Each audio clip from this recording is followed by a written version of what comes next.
கிறிஸ்துவின் நாமத்தில் உங்கள் அனைவரையும் இன்று சந்திப்பதில் மகிழ்ச்சி அடைகிறேன். இன்னைக்கு நம்ம பார்க்க போகிற செய்தியின் தலைப்பு கர்த்தரை தேடுவோம். இன்றைக்கு தேவனை தேடுகிறதுல தாவீது போல யாருமே இருக்க முடியாது. அவரது வாழ்வுல எவ்வளவுதான் பிரச்சனைகள், போராட்டங்கள் வந்தாலும் கர்த்தரை தேடுகிறவராக இருந்தார். இந்த கடைசி நாட்களில அநேகம் பேர் வாழ்க்கையில பிரச்சனைகள் வரும்போது, போராட்டங்கள் வரும்போது, கர்த்தரை தேடுகிற ஒரு அனுபவம் இல்லாத நிலைமையில வாழ்ந்து கொண்டு இருக்கிறாங்க. தாவீது ஆண்டவராகிய கர்த்தருடைய சமூகத்துல அவர் மிகவும் மன மகிழ்ச்சியோடும், நம்பிக்கையோடும் இருந்தார் என்பதை நாம சங்கீத புத்தகத்துல வாசிக்கும்போது அதிகமாக நாம் அதை அறிந்து கொள்ள முடியும். அநேக உபத்திரவங்களுக்கு நடுவுல இருக்கிற பிள்ளைகளுக்கு கர்த்தருடைய ஆலோசனை என்னுடைய ராஜ்யத்தை என்னுடைய நீதியும் தேடும்போது, முதலாவது தேவனுடைய ராஜ்யத்தை அவருடைய நீதியும் தேடும்போது எல்லாம் உனக்கு கொடுக்கப்படும் என்று ஆண்டவருடைய ஆலோசனை இருக்கிறது. ஆனா அந்த ஆலோசனை இந்த நாளில ஏற்றுக்கொள்ளுகிற பிள்ளைகள், குறிப்பாக வாலிப பிள்ளைகள் அப்படி இருப்பது கிடையாது. அவர்கள் கர்த்தரை தவிர பல காரியங்களை தங்களுக்கு எதையெல்லாம் மனதில் நினைத்திருக்கிறார்களோ அதையெல்லாம் தேடி ஓடிக்கொண்டிருக்கிற இந்த உலகத்தை நாம் பார்க்கும்போது, கர்த்தர் இந்த செய்தியை யாரெல்லாம் கேட்க போறீங்களோ, கேட்டுட்டு இருக்கீங்களோ, உங்களை மாற்றும்படிக்கு கர்த்தர் விரும்புகிறார். சங்கீதம் 34:10 வசனத்தை நாம் வாசிக்கும் போது, சிங்க குட்டிகள் தாழ்ச்சியடைந்து பட்டினியாய் இருக்கும் கர்த்தரை தேடுகிறவர்களுக்கோ ஒரு நன்மையும் குறைவுபடாது என்பதை நாம் வாசிக்கிறோம். இன்றைக்கு உலக பிரகாரமான சிங்கம் அது தன்னுடைய குட்டிகளுக்கு தேவையான உணவை தேடி கண்டுபிடித்து அந்த குகையை அந்த இரையினால் நிறைத்து அந்த தன் குட்டிகளை பராமரிக்க முடியாத சூழ்நிலைகள் கூட வந்தாலும், யூத ராஜசிங்கமாகிய நம்முடைய ஆண்டவர் உங்களை ஒருபோதும் குறைபட விட மாட்டார். தாவீது தன்னுடைய வாழ்க்கையில இந்த 34வது சங்கீதத்தை பாடும்போது, அந்த ஹெட்லைனை நம்ம தலைப்பை வாசித்து பார்க்கும்போது, தாவீது அபிமெலேக்குக்கு முன்பாக வேஷம் மாறி அவன் தப்புவிக்கிறான். சத்துருக்கள் அவனை ஒப்பு கொடுக்கிறாங்க.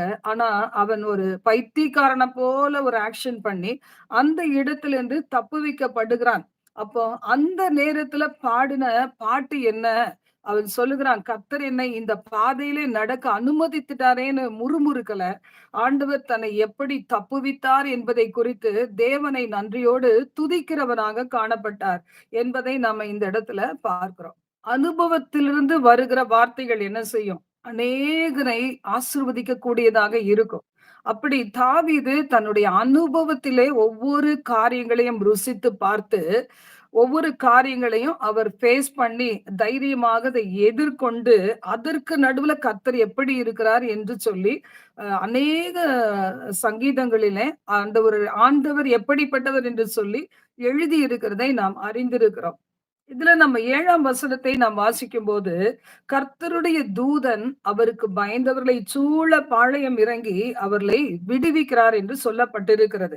கர்த்தருடைய தூதன், இன்னைக்கு தூதர்கள் நமக்கு உண்டு, நம்மை காக்கும்படி தூதர்கள் உண்டு என்பதை நாம் வேதத்தின் அடிப்படையில அறிந்திருக்கிறோம். வேதத்துல அநேக பரிசுத்தவான்கள் கர்த்தருடைய தூதனை சந்தித்திருக்கிறாங்க. தூதனானவர் என்று சொல்லப்படுகிறது ஆண்டவராகிய இயேசு கிறிஸ்துவை என்று சொல்லி நாம் பார்க்கிறோம். வேதத்தின் அடிப்படையில அநேகம் படித்த பைபிள் காலேஜ்ல சொல்லி கொடுக்கிறாங்க. தூதனானவர் என்று சொல்லப்படுகிற காரியம் எல்லாம் ஆண்டவராகிய கர்த்தரை குறித்து, இயேசு கிறிஸ்துவை குறித்து சொல்லப்பட்டிருக்கிறது என்று சொல்லுகிறாங்க. அப்போ கர்த்தர் பாருங்க என்ன செய்யறாரா, அவருடைய பிள்ளைகளை அவர்களை விடுவிக்கும்படிக்கு தூதர்களை கட்டளையிடுகிறார். கர்த்தருடைய தூதன் ஒருவர் என்ன செய்யறாரு? தூதன் இருக்கிறார். ஆண்டவராகிய இயேசு கிறிஸ்து அவர் என்ன செய்யறாரு? இந்த இடத்துல அவரே இறங்கி என்ன செய்கிறாரு? அநேக வேளைகளை தாவீதை காப்பாற்றுகிறார். தாவீது ஏன்னா ஆண்டவராகிய கர்த்தருடைய நாமத்தின் மேல் அத்தனை நம்பிக்கையுடையவராக, வைராக்கியம் உள்ளவராக இருந்தார். இன்னைக்கு உங்களுக்கும் அந்த நம்பிக்கை இருக்குதா? ஆண்டவருடைய நாமத்தை குறித்த ஒரு பக்தி வைராக்கியம் இருக்கிறதா என்று நாம யோசித்து பார்க்க வேண்டும். ஒரு செகண்ட் நீங்க யோசித்து பாருங்க. இன்றைக்கு எங்களுடைய ஊழியங்களில ஒரு அருமையான சகோதரி பாருங்க. அவங்களுடைய மகன் நல்லா குடிப்பாங்க. அந்த ஒரு நாள்ல அதிகமாய் அந்த தாயை ஒரு அடி அடிச்சுட்டாங்களாம். உடனே பார்த்தீங்கன்னா, அவங்களுக்கு என்ன பண்றோம்ன்னும் தெரியல. அவங்க சரீரத்துல என்ன நடந்ததுன்னும் தெரியாது. சிந்தையில என்ன கஷ்டங்கள் வந்ததுன்னும் தெரியாது. அவங்க ஒரு பாவாடைய போட்டுக்கிட்டு, ஒரு இன்ஸ்கர்ட்டும், மேல ஒரு பனியன், ஒரு ஒரு ஒரு ஷர்ட், ஏதோ ஒரு ஷர்ட் எடுத்து மாட்டிக்கிட்டு, ஏதோ ஒரு திசையில போய்க்கொண்டே இருந்தாங்களாம். அப்ப அங்க எங்களுடைய ஊழியத்துக்கு வருகிற இனி ஒரு சகோதரி, ஒரு எதேச்சையாக அவர்களை பார்த்து என்ன செஞ்சாங்களாம், அவங்க தன் நிலைமையில இல்லாததை உணர்ந்து, பத்திரமா வீட்டுக்கு கொண்டு வந்து சேர்த்து, அதற்கு பிறகு ஹாஸ்பிட்டல் போய் பார்க்கும்போது, திடீர்னு பார்த்தீங்கன்னா, சுகர் லெவல் அதிகமா அ டவுன் ஆன நிலைமையில கொடுக்கப்பட்டு, அதுக்கு பிறகு அவங்க வீட்டுக்கு வந்து சேர்ந்து சபைக்கு வந்து சாட்சி சொன்னாங்க. அதை நாம் பார்க்கும்போது பாருங்க, அவங்களுடைய குடும்பத்தினுடைய சூழ்நிலை நிமித்தம், தன்னிறைவு இல்லாத அந்த வெயில் நேரத்துல போனாலும், ஆண்டவர் அவர்களை காக்க ஒரு தூதனை கட்டளையிட்டு, தூதர்களைப் போன்ற மனித ஒத்தாசை அனுப்பி அப்ப தேவனை தேடுகிற பிள்ளைகள். அவங்க வாஞ்சையோடு வந்து ஆலயத்துக்கு வந்து டெஸ்டிமனி சாட்சி சொன்னாங்க. அப்ப அந்த கர்த்தரை தேடுகிற அந்த மகளை தேவன் கைவிடவே இல்ல. ஆண்டவர் நல்லவராக இருக்கிறார். அருமையான வாலிப பிள்ளைகளுக்கு எப்பவுமே ஒரு சர்டன் ஏஜ்ல ஒரு வயதானவங்களா இருந்தாங்கன்னா, தனிமையில இருந்தாங்கன்னா, ஒருவேளை அவர்கள் என்ன செய்ய என்று சொல்லி சில சூழ்நிலைகளை அமைதியோடு கூட கடந்து போக முடியும். ஆனா வாலிப பிள்ளைகளாய் அவர்கள் இருக்கும்போது, வாலிப வயதிலே இருக்கும்போது, எந்த விதத்துல அவர்கள் கீழே விழுந்தாலும் என்ன செய்வாங்க? எப்படி நம்ம எழுந்து நின்று, இருக்கிற பலத்தோடு எதையாவது தன் மாம்சத்துல செய்ய முடியுமான்னு தான் யோசிக்கிறவர்களாக காணப்படுகிறாங்க. ஒருவேளை இத கேட்டுக்கொண்டிருக்கிற பிள்ளைகள் அநேக தரப்பட்ட பிள்ளைகள் இருக்கலாம். ஆனா வாலிப பிள்ளைகளா இருந்தா உங்களை குறித்து யோசித்து பாருங்க. நிதானமாய் கர்த்தருக்காக காத்திருந்து அவரை தேடி செயல்பட்டீங்கன்னா, நிச்சயமா கர்த்தர் உங்களுடைய வாழ்க்கையில நீங்க எண்ணி முடியாத நன்மைகளை கொடுத்து, ஆவிக்குரிய வாழ்க்கையிலும் உங்களை ஆசீர்வதித்து, பூமிக்குரிய நன்மைகளால நிச்சயமாக நிரப்புவார். கர்த்தர் நல்லவர் என்பதை ருசித்து பாருங்கள். அவர் மேல் நம்பிக்கையா இருக்கிற மனுஷன் பாக்கியவான். இதை எப்ப சொல்ல முடியும்? அவரை மட்டுமே நம்புகிற பிள்ளைகளால தான் இந்த வார்த்தையை சொல்ல முடியும். அதனால தான் ஆண்டவர் சொன்னாரு, "ருசித்து பார். கர்த்தர் நல்லவர் என்பதை ருசித்து பார்" என்று சொல்லி வேதத்துல சொல்லி இருக்கு. இப்ப இன்னைக்கு உங்களுடைய வாழ்க்கை நிலைமை எப்படி இருந்தாலும், ஒருவேளை நீங்க ஆண்டவருடைய பிள்ளையாய் மாறாம இருந்தாலும், இன்னைக்கு பலவிதமான அடிக்ஷன்ல போய்க்கொண்டு இருந்தாலும், ஒருவேளை சில போதை மருந்துகள், பலவிதமான பாவங்கள்ல இன்னைக்கு நீங்க அடிமைப்பட்டு கிடந்தாலும், ஆண்டவராகிய கர்த்தரை நீங்க நம்பி பாருங்க. அவர் நல்லவர் என்பதை உங்க வாழ்நாளில நீங்க துதித்துக் கொண்டே இருக்க கர்த்தர் உதவி செய்வார். இந்த நம்பிக்கைகளுக்குள்ளாக, இந்த நம்பிக்கைக்குள்ளாக, அவரை ருசித்து பார்க்கிற அனுபவத்துக்குள்ளாக நீங்க வருவதற்கு இன்னைக்கு ஆயத்தமா இருக்கீங்களா? யோசித்து பாருங்க. வாழ்க்கையினுடைய பிரச்சனைகளுக்கு நடுவுல நீங்க அன்னாளை போல ஒரு தீர்மானம் எடுத்து பாருங்களேன். அன்னாள் பாருங்க, பண்டிகை காலத்துல கூட மற்றவர்களோடு தன்னுடைய குடும்பத்தாரோடு கூட அவ மகிழ்ச்சியோடு கூட அவள் உலக பிரகாரமாக கடந்து போகல. கர்த்தரை தேடினாங்க. யாருமே இல்லாத அந்த தனிமையான நேரத்துல தன்னுடைய உள்ளத்தை உடைத்து ஊற்றி கர்த்தருடைய பாதத்துல கர்த்தரை தேடினாங்க பாருங்க. அவர்கள் எடுத்த ஒரு முடிவு என்ன? நான் கர்த்தரை தேடினேன், தேடுகிறேன். ஆண்டவர்கிட்ட நான் என் உள்ளத்தை ஊற்றி அவர்கிட்ட நான் ஒரு விண்ணப்பம் பண்ணி இருக்கிறேன். ஒரு வேண்டுதல் செய்திருக்கிறேன். அதை நிறைவேற்றுவேன். கர்த்தர் எனக்கு நிச்சயமாய் அந்த விண்ணப்பத்துக்கு பதில் கொடுப்பார் என்கிற நம்பிக்கை வருகிற வரைக்கும் அவங்க என்ன செய்தாங்க? இருதயத்தை உடைத்து தேவனுடைய ஆலயத்துல மற்றவர்கள் பல கேளிக்கைகள் இருக்கும்போது, அவங்க மட்டும் தேவனை தேடுகிறவர்களாக இருந்தாங்க. இன்னைக்கு உங்க வாழ்க்கையில எந்த பிரச்சனை உங்களை நெருக்கிக் கொண்டு இருக்கிறதோ, அதன் நடுவுல ஒருவேளை நீங்க தேவனை தனித்து தேட ஆரம்பிச்சீங்கன்னா, கர்த்தர் நிச்சயமாக உங்களுடைய வாயிலிருந்து புறப்படுகிற வார்த்தைகளை கவனித்து, அவர் நிச்சயமாக அற்புதம் செய்வார். அப்ப நீங்க புரிந்து கொள்ள முடியும், தேவனை தேடுகிறவர்களுக்கு ஒரு நன்மையும் குறைபடாது என்பதை. சங்கீதம் 34ல பாருங்க, முதல் 2 வசனங்கள்ல வாசிக்கும்போது, இந்த தாவீதுக்குள்ள இருந்த அந்த ஸ்தோத்திரம், அந்த துதி, அந்த அந்த காரியங்கள் பார்த்தீங்கன்னா, எப்போதும் அவர் துதி என் வாயிலே இருக்கும். எப்போதும் நான் கர்த்தரை ஸ்தோத்திரிப்பேன். இப்படி இந்த ஸ்தோத்திரம், தேவனை துதிக்கிற ஒரு துதி, கர்த்தர் மீது வைத்திருக்கிற நம்பிக்கை, இதெல்லாம் பார்த்தீங்கன்னா, ஒரு தனிப்பட்ட மனுஷராய், மனுஷியாய் உங்கள மட்டும் விடுவிக்கிறது இல்ல. 2ஆம் வசனம் சொல்றது போல, "கர்த்தருக்குள் என் ஆத்துமா மேன்மை பாராட்டும், சிறுமைப்பட்டவர்கள் அதை கேட்டு மகிழுவார்கள்." அப்ப உங்க வாழ்க்கையில நீங்க போயிட்டு இருக்கிற அந்த பாதையில பார்த்தீங்கன்னா, ஆண்டவர் உங்களுக்கு செய்கிற அந்த நன்மை இருக்குதுல்ல, அது மூலமாக உங்க ஆத்துமா மட்டுமில்ல, உங்க வாழ்க்கையில செய்த நன்மைகளை கேட்கிற எல்லோருக்கும் மிகுந்த மகிழ்ச்சி காத்திருக்கிறது. இதை நாம் அறிந்து என்ன செய்யணும்? கர்த்தரை தாவீதைப் போல நாம் தேட வேண்டியவர்களாக காணப்படுகிறோம். என்னோட கூட கர்த்தரை மகிமைப்படுத்துங்கள். நாம் ஒருமித்து கர்த்தரை உயர்த்துவோமாக. கர்த்தரை அவர் நாமத்தை உயர்த்துவோமாக. அப்ப பாருங்க, ஒருத்தருடைய வாழ்க்கை விடுதலையாக்கப்படும்போது, உங்களுடைய ஒருத்தருடைய வாழ்க்கையில நீங்க தேவனை தேடி நீங்க விடுதலையாக்கப்படும்போது பார்த்தீங்கன்னா, அந்த அநேகருடைய வாழ்க்கையில அந்த ஒரு பெரிய நம்பிக்கையை கொடுக்கக்கூடியதாக இருக்கும். அன்னாள் அவள் குழந்தை பிறந்த அவளுக்குள்ள பெயர் மலடி என்கிற பெயர் மாறும்போது பாருங்க 1 சாமுவேல் 2ஆம் அதிகாரத்துல ஒரு அருமையான பாடல பாடுறாங்க. அந்த பாடல் இன்னைக்கு வரைக்கும் நமக்கு எப்படி இருக்கிறது? நம்முடைய உள்ளத்தை உற்சாகப்படுத்தக் கூடியதாக, தேவனை துதிக்க வைக்கக்கூடியதாக இருக்கிறது. அதை நம்ம 1 சாமுவேல் 2ஆம் அதிகாரத்துல பாருங்க முதல் 10 வசனங்கள்ல நம்ம வாசிக்கிறோம். அப்ப இந்த துதிக்கிற ஒரு நாள் என்னுடைய வாழ்க்கையில வரும். நானும் மகிழ்ச்சி அடைகிற ஒரு நாள் என்னுடைய வாழ்க்கையில வரும். இத நம்புறதுக்கு நீங்க ரெடியா இருக்கிறீங்களா? இப்படியே போக போறது கிடையாது. இந்த கடைசி கொடிய காலத்துல நம்முடைய விசுவாசம் எப்படிப்பட்டதா இருக்கணும்? அது பூரணமானதா இருக்கணும். நம்ம கர்த்தருக்குள்ளாக அந்த விசுவாசத்தை காத்துக் கொள்ளுகிறவர்களாக இருக்கணும். நீங்க சாதித்து காண்பிக்கிறவர்களாக கர்த்தரின் துணையோடு இருக்கணும். அப்பதான் பாருங்க அநேகம் பிள்ளைகள் வெளிய இருக்கிறாங்க.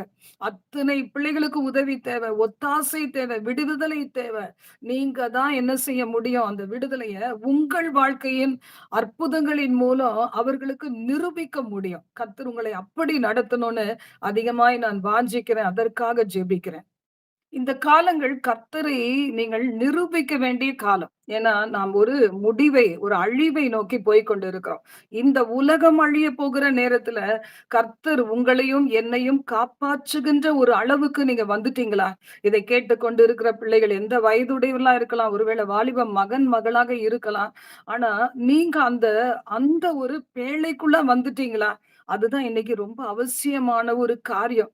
இன்னைக்கு அநேக வாலிப பிள்ளைகள் தங்களுடைய வாழ்க்கையில இருக்கிற பிரச்சனைகள், பொருளாதார நெருக்கடி, வேலை இல்லாத பிரச்சனைகள், திருமணம் முடியாத காரியங்கள், இதையே வைத்துக்கொண்டு இருக்கிறாங்களே தவிர என்ன செய்யல.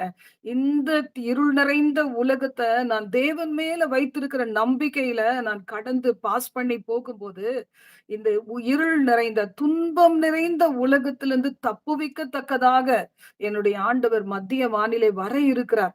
அந்த ஒரு நன்மைக்கு நேராக நான் நடந்து கொண்டிருக்கிறேன். இந்த துன்பங்கள் எம்மாத்திரம், இதிலயும் நான் ஜெயிப்பேன் என்று சொல்லுகிற ஒரு உற்சாகத்தை நீங்கள் பெற்றுக்கொள்ள முடியும். மேலானதை தேடும்போதுதான் இந்த சின்ன சின்ன காரியங்களில கர்த்தருடைய அதிசயமான வல்லமையையும், பதிலையும் நீங்க பெற்றுக்கொள்ள முடியும். எங்களுடைய வாழ்க்கையில விரோதமாய் எங்களுக்கு செய்யப்பட்ட காரியங்கள் பார்த்தீங்கன்னா, எங்களுடைய வாழ்க்கையை மட்டும் இல்ல, என்னுடைய ஹஸ்பண்டுடைய வருமானத்த மட்டும் இல்ல, தொடர்ச்சியாய் அந்த நாள்ல வளர்ந்து வருகிற என்னுடைய பிள்ளைகளுடைய வாழ்க்கையை அப்படியே அழித்து விட வேண்டும் என்று சொல்லி, போராட்டம் மேல போராட்டத்தை எங்கள் சத்துருக்கள் விரோதமாய் எழுப்பிக் கொண்டே இருக்கும்போது, நான் செய்த ஒரே ஒரு காரியம் கர்த்தர் சமூகத்துல காத்திருந்ததுதான். ஆனா தேவனை தேடுகிற முகங்கள கர்த்தர் என்ன செய்ய மாட்டாரு, ஒருபோதும் வெட்கப்படுத்தவே மாட்டார். சூழ்நிலைகள் என்ன நினைத்தது அப்படின்னு சொன்னா, இந்த குடும்பத்த முழுவதும் அழித்து விட வேண்டும். அவங்கள வெளிய நடுத்தெருவுல கொண்டு வர வேண்டும் என்று சொல்லி, ஒவ்வொரு முறையும் எங்களுக்கு அகைன்ஸ்டாக எத்தனையோ காரியங்களை செய்து பார்த்தாங்க. ஆனா, அவைகளுக்கு நடுவிலேயும் என்னுடைய பிள்ளைகளை கர்த்தர் தூக்கி எடுத்து இன்றைக்கு வரும் வரைக்கும் அவர் ஒரு தகப்பனாக தோள் மீது சுமந்து வருகிறார். கர்த்தர் உங்களுக்கும் அந்த அற்புதத்தை செய்வாரு. துன்ப நேரத்துல துவண்டு போகாதபடி.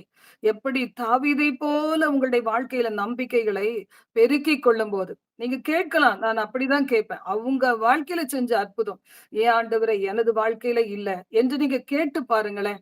மேகம் போன்ற திரளான சாட்சிகள் நீங்க கேட்டிருப்பீங்க.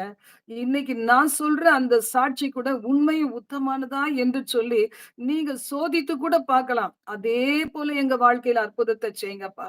எங்க குடும்பம் இப்படிப்பட்ட பிரச்சனைகள்ல சத்துருக்களுடைய போர் ஆயுதங்கள், சத்துருக்கள் இது ஒரு தினந்தோறும் துரத்தி துரத்தி வருகிறாங்களே, இதன் நடுவுல எங்க வாழ்க்கை கூட நல்லா முன்னுக்கு வர முடியுமா? எங்கள் சந்ததி ஒருவேளை முன்னேறி வர முடியுமா? படிக்க வைக்க முடியுமா வாழ்க்கையில? என்றெல்லாம் சொல்லி நீங்க கேட்டு பாருங்க. கர்த்தர் நிச்சயமா உங்களுடைய வாழ்க்கையில நான் சொல்லுகிற வார்த்தை கர்த்தருக்கு முன்னாடி உண்மையா இருந்தா, அதை நீங்க உங்க வாழ்க்கையில அப்படியே நீங்க பெற்றுக்கொள்ள முடியும். ஏன்னா கர்த்தர் பட்சபாதம் பார்க்கிற தேவனே கிடையாது. நம் எல்லோருக்கும் அவர் சமீபமா இருக்கிறார். எல்லோரையும் ஏற்றுக்கொள்ளுகிறார். கர்த்தர் நல்லவர். கர்த்தருடைய வார்த்தை உபாகமம் 33ஆம் அதிகாரத்துல 28, 29ல சொல்லியிருக்கு பாருங்க. ஆண்டவராகிய கர்த்தர் 27 கூட நம்ம வாசிக்க முடியும். அநாதி தேவனே உனக்கு அடைக்கலம். அவருடைய நித்திய புயங்கள் உனக்கு ஆதாரம். அவர் உனக்கு முன்னின்று சத்துருக்களை துரத்தி ஆண்டவர் என்ன செய்வாராம்? அவர்களை அழித்து போடு என்பார். இன்னைக்கு அநேக நேரத்துல கர்த்தர் யுத்தம் செய்து நமக்கு தெரியாது. இவங்க தான் நமக்கு எதிரியா இருந்தாங்கன்னா தெரியாது. ஆனா அவர்களை அவர் முறியடித்து நம்ம கையில குடுப்பாரு. அந்த நேரத்துல அவர்களோடு கூட ஐக்கியம் வைக்காதபடிக்கு இஸ்ரவேலாகிய ஆவிக்குரிய இஸ்ரவேலாகிய நாம என்ன செய்யணுமா? தனித்து இருக்க வேண்டும். வசனம் தான் சொல்லுது. இஸ்ரவேல் சுகமாய் தனித்து வாசம் பண்ணுவான். இதுவரைக்கும் ஒருவேளை நம்மள சூழ இருந்து நம்மளை நெருக்கி, நம்மை வேதனைப்படுத்தி அழித்து விட துடித்த சூழ்நிலைகள் இருந்து, மனிதர்கள்ட்ட இருந்து, நண்பர்கள்ட்ட இருந்து, சொந்தங்கள்ல இருந்து நம்மை வேறுபடுத்தி கர்த்தர் என்ன செய்வாரு? நம்மை தனித்து நிறுத்துவார். அந்த தேவனோடு நீங்க தனித்து நின்று நடக்க ஆண்டவருக்காக இன்றைக்கு நீங்க நினைக்கிற காரியங்கள், எதிர்பார்க்கிற காரியம் ரொம்ப அதிகம். ஆனா ஜெபிக்கிற நேரம் மட்டும் ரொம்ப குறைவு. யோசித்து பார்த்திருக்கீங்களா? யாக்கோபு பாருங்க, "நீர் என்னை ஆசீர்வதித்தால் ஒழிய உம்மை நான் போக விடேன்னு" இரவெல்லாம் போராடி ஜெபித்தார். அது மூலமாக இன்னும் அநேக அற்புதங்களை பெற்றுக்கொண்டார். ஒரு புதிய பெயர் அவருக்கு கொடுக்கப்பட்டது. இனி யாக்கோபு இல்ல, உன் பேரு இஸ்ரவேல் என்று ஆசீர்வதித்தார். இன்னைக்கு திரளான தேவைகள், திரளான நெருக்கங்கள், பொல்லாத ஜனங்களுடைய அக்கினி ஆஸ்திரங்கள் அவங்க அவங்க எய்துகிட்டே இருக்கிறாங்க அம்புகள. இப்படி பல சூழ்நிலைகள், சரீரத்துல பாடுகள், ஒருவேளை பொருளாதாரத்துல நெருக்கடிகள் எல்லாம் ஒண்ணோட ஒண்ணு இணைந்து ஒரு செயின் போல, ஒரு வேலி போல உங்களை சூழ, உங்கள் குடும்பங்களை சூழ நெருக்கிக் கொண்டு இருக்கும்போது, நீங்க ஜெபிக்கிறதோ எத்தன நேரம் ஜெபிக்கிறீங்க? 1 செகண்ட், 2 செகண்ட் அதுவே பெரியதா தோணுது. ஆனா ஏன் யாக்கோபை போல போராடி ஜெபிக்க கூடாது? அப்போ நாம அப்படி ஜெபிக்கும்போது பாத்தீங்கன்னா, தாவீதை போல இந்த ஏழை கூப்பிட்டான். கர்த்தர் அதை கேட்டு அவனுடைய எல்லா இக்கட்டுகளுக்கும் நீங்கலாக்கி விடுவித்தார், ரட்சித்தார். அப்ப அவருக்கு பாருங்க அந்த ஒரு நம்பிக்கை இருந்தது. இந்த ஏழை கூப்பிட்டான், இந்த சிறுமையுள்ளவன் கூப்பிட்டான். நம்ம சொல்ல முடியுமா? இன்னைக்கு சிறுமையும் எளிமையுமானவனாய் இருக்கிறேனே, என்னுடைய பேச்ச கேட்கிறதுக்கு யார் இருக்க முடியும் நீங்க யோசிக்கலாம். ஆனா அந்த நம்பிக்கை பாருங்க தாவீதுக்குள்ள இருந்தது. அவர் என்ன செய்றாரு? இந்த ஏழை கூப்பிட்டான், கர்த்தர் என்னை எல்லா இக்கட்டுகளுக்கும் விலக்கி காத்தார் என்று சொல்லுவது போல, நீங்க ஆண்டவரை ருசித்து பார்த்திருக்கீங்களா? எல்லா இக்கட்டுகளுக்கு நடுவிலையும் கர்த்தரை பார்க்கிற, கர்த்தரை தேடுகிற காரியங்களை நீங்க யோசித்து இருக்கீங்களா? யோசித்து பாருங்க. நீங்க அதை செய்ய முற்படும்போது, தேவன் நிச்சயமாய் உங்க வாழ்க்கையில பெரிய காரியங்களை செய்ய முடியும். ஆண்டவரோட நம்ம ஜெபம் பண்ண போகும்போது என்ன வேணுமா? நான் ஜெபம் பண்ண போகிறேன். எவைகளை நான் கேட்டுக்கொள்ளுகிறேனோ, அதை தேவன் எனக்கு கொடுப்பார் என்று சொல்லி மார்க் 11, 24ஆம் வசனத்துல நம்ம வாசிக்கிறோம் பாருங்க. இந்த நம்பிக்கை நமக்குள்ள இருக்குதா? ஆண்டவர் எப்படிப்பட்டவர் என்பதை தாவீது தன்னுடைய வாழ்நாள் எல்லாம் ருசிச்சவர். நீங்க ருசிச்சு பார்க்கவே இல்லையா? இத்தனை வயதாயிடுச்சு. ஆனா இந்த நாள் வரைக்கும் கர்த்தர்கிட்ட எந்த நன்மையும் நீங்க பெற்றதே கிடையாதா? நம்ம என்ன நினைக்கிறோம்? ஆண்டவர் கிட்ட அன்னைக்கெல்லாம் எனக்கு செவி கொடுத்தார். இன்னைக்கு செவி கொடுக்க மாட்டார்ன்னு நினைக்கிறோம். அப்படி இல்ல.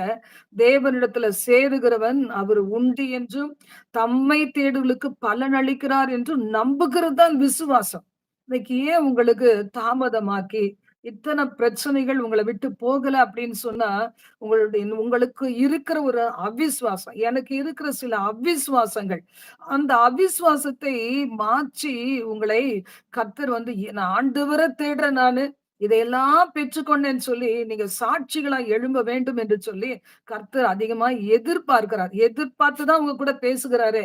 சும்மா ஒரு ஏதோ ஒரு ஜஸ்ட் டைம் பாசிங்க்காகவும், ஏதோ ஒரு ஆறுதலுக்காகவும் சொல்லல.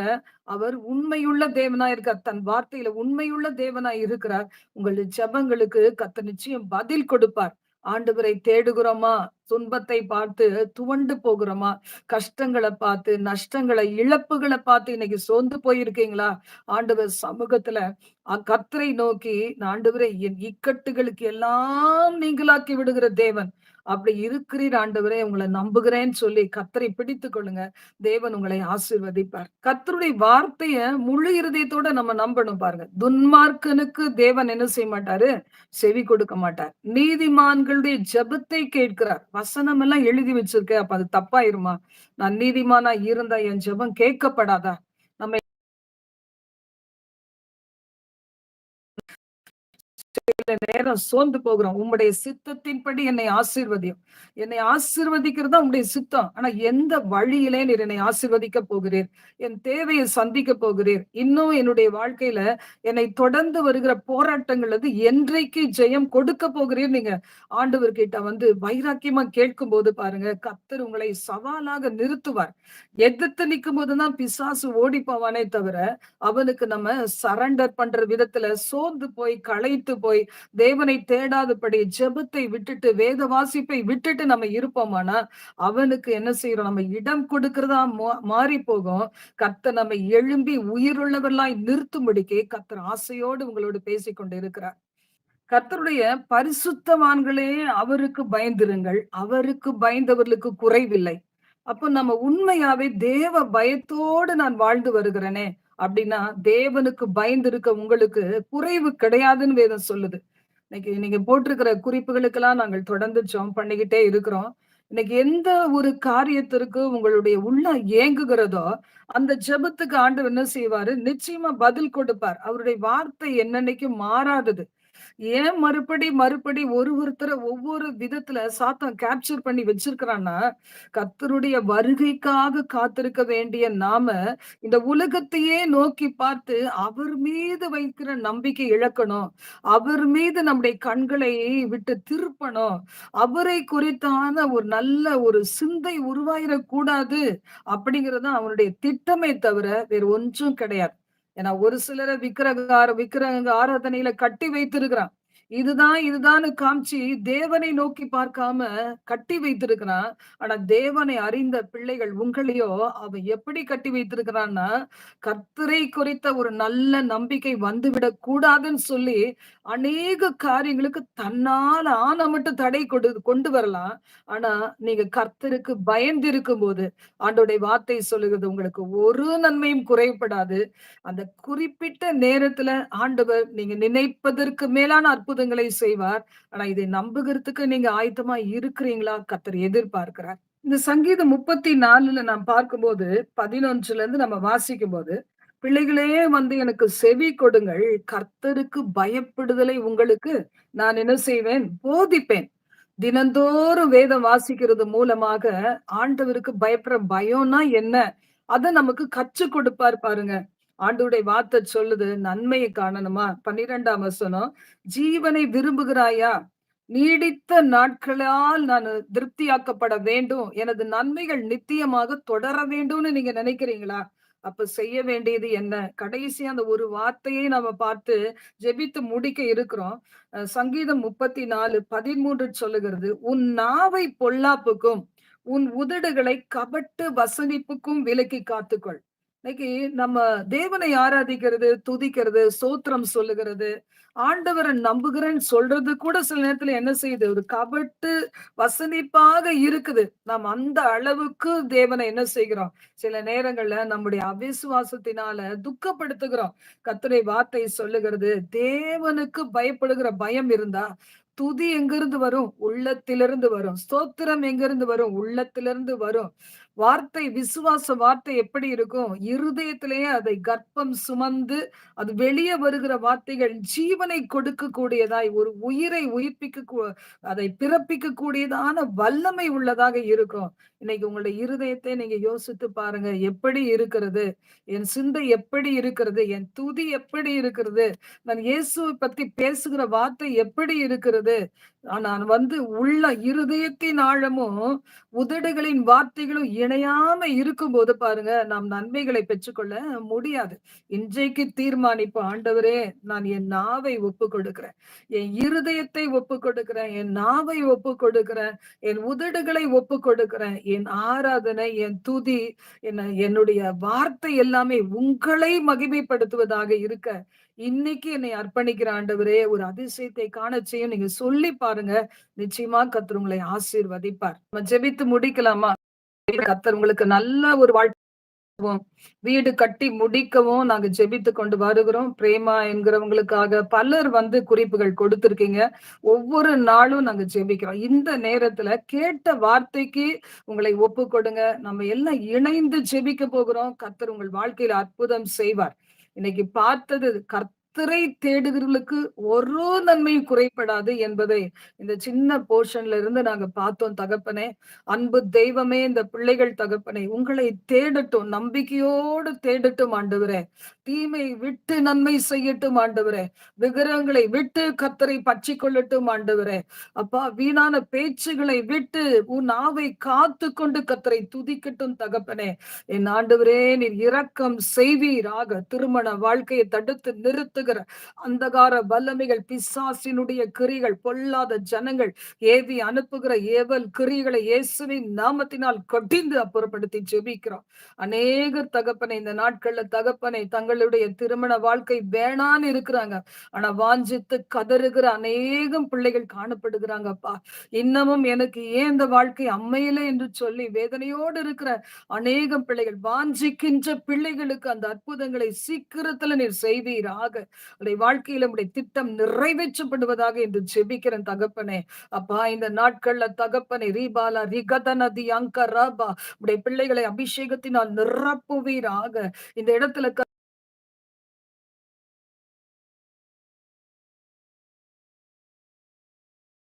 சுமந்து வந்திருக்கிற பிள்ளைகளா இருக்கலாம். இப்ப எங்கள் ஆண்டவருடைய கரம் இறங்கட்டும் என்று ஜெபிக்கிறேன் அப்பா. அவளை சுற்றிலும் நெருங்கி நிற்கிற எல்லாவித தீமைகளுக்கும் விலக்கி காப்பீராக என்று ஜெபிக்கிறோம். என் ஆண்டவரே, அவர்களுக்கு தீமை செய்கிறவர்களுக்கு விரோதமாக உம்முடைய முகம் இருப்பதற்கு நன்றி செலுத்துகிறோம் ஆண்டவரே. சங்கீதம் 34:16 படி தகப்பனே, உம்முடைய முகம் அவர்களுக்கு விரோதமா இருக்கிறது. ஆனா உங்க பிள்ளைகள் உங்களை தேடுகிற நீதிமான்களாய் வாழ தங்களை அர்ப்பணித்திருக்கிற பிள்ளைகள் மீது உங்கள் கண்கள், உங்களுடைய முகம், உங்களுடைய செவி நோக்கமாய் இருக்கிறதை பிள்ளைகள் உணர்ந்து தகப்பனே உம்மை சாட்சி சொல்லி மகிமைப்படுத்த, இந்த காரியங்களுக்காக மாத்திரம் அல்ல, என் வாழ்க்கையின் மேலான காரியங்களிலே நான் ஆண்டவரே தகப்பனே என்னை அர்ப்பணிக்கிறேன். கர்த்தருடைய வருகைக்கு நான் ஆயத்தமாக, என் மூலமாக திரள் கூட்டத்தை ஆயத்தமாக்குவதற்கு என்னை ஒப்புக் கொடுக்கிறேன் சொல்லி உங்க பிள்ளைகள் மேலான காரியத்தின் மேல் வாஞ்சியுடையவர்களாய் மாற, வாழ்க்கையின் எல்லாவித துன்பங்களை ஆண்டவரை நீக்கி தகப்பனே சமாதானத்தையும் சந்தோஷத்தையும் மகிழ்ச்சியையும் தகப்பனே அருமையான வாழ்க்கையும் கொடுத்து அன்னோ தினம் உங்களுடைய வார்த்தைகளால் போதிக்கப்படுகிற நல்ல ஆண்டவரே அப்பா, அந்த வாழ்க்கையை கொடுத்து ஆண்டவரே உமது பாதையிலேயே அவர்கள் வாழும்படி கிருபை தருவீராக. வாலி பிள்ளைகள் ஒவ்வொருவரையும் கரத்துல கொடுத்து ஜெபிக்கிறேன்.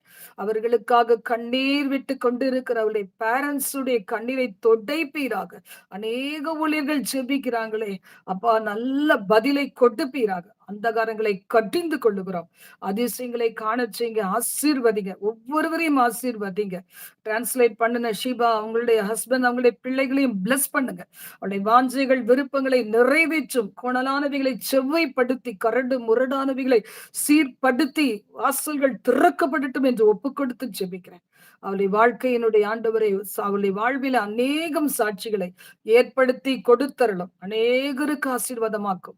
உடைய கரத்துல கொடுக்கிறோம். எங்களை தாழ்த்துகிறோம். அதிசயங்களை காணச் செய்யும். நீர் மாத்திரம் உயர்ந்திருப்பீராக. ஆண்டவராக இயேசு கிறிஸ்துவின் நாமத்தில் ஜெபிக்கிறேன். எங்கள் ஜீவனுள்ள நல்ல பிதாவே. ஆமென். ஆமென். God bless you. God bless you. உங்களுடைய குறிப்புகளுக்காக நாங்க ஜெபம் பண்றோம். கர்த்தர் நிச்சயமா உங்களை ஒரு சாட்சியாக நிறுத்துவார். நாங்க விசுவாசிக்கிறோம். God bless you.